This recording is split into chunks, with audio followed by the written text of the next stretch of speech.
Κατηγορία καναρίνια σκουφάτα.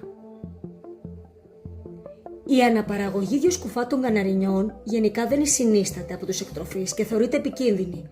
Ο λόγος είναι ότι το γονίδιο για το σκούφο είναι ημικυρίαρχο και σε διπλή δόση, όταν και οι δύο γονείς είναι σκουφάτι, είναι θανατηφόρο για ένα μεγάλο ποσοστό των νεοσών, συχνά πριν καν εκολαυτούν. Συνήθως σκουφάτο και επί μη σκουφάτο. Αυτός είναι ο ασφαλής και συνιστόμενος συνδυασμός.